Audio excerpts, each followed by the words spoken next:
তীব্র গরমে পথচারীদের ফ্রি শরবত খাওয়ালেন চাপাই ব্লাড লাভার।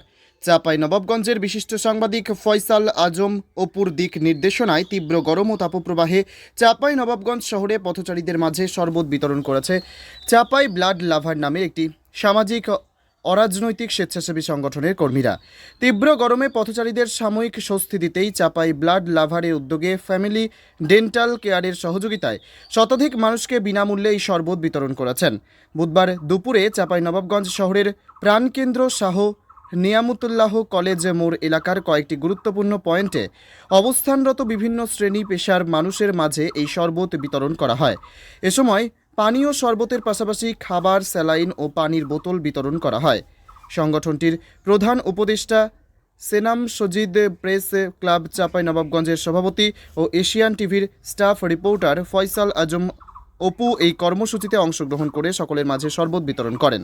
সংগঠনটির প্রতিষ্ঠাতা শাকিল আহমেদ, অর্থ সম্পাদক ওসমান গনি জিহাদ, মডারেটর আব্দুল জব্বার, হাসিবুল ইসলাম, ইশাদ আরফাত, রাইহান আলী সহ আরও অনেকেই এই সময় এই কর্মসূচিতে অংশগ্রহণ করেন।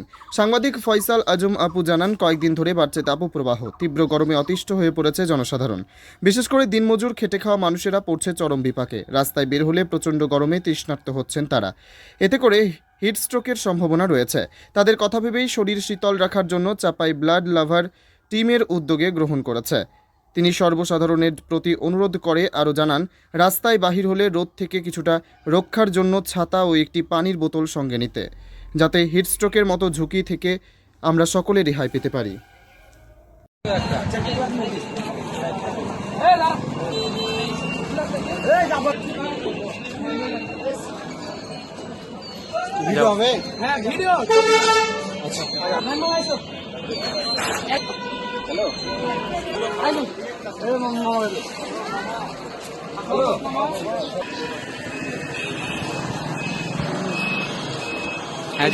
দেখ এদিকে দিচ্ছে ভাই, ওই ভাই ওদিকে চলো, ওদিকে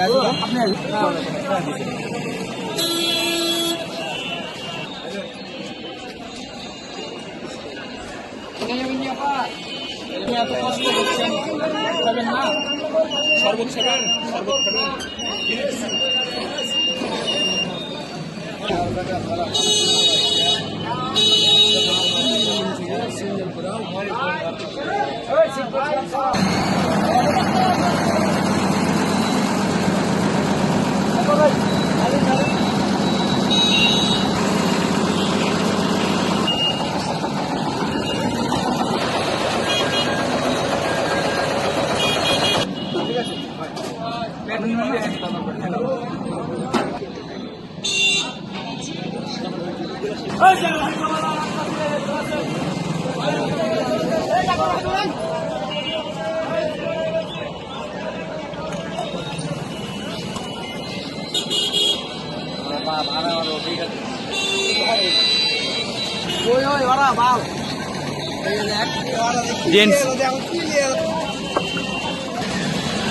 চিনি আসছে ভিতরে, চিনি আছে, পানি দিতে হবে।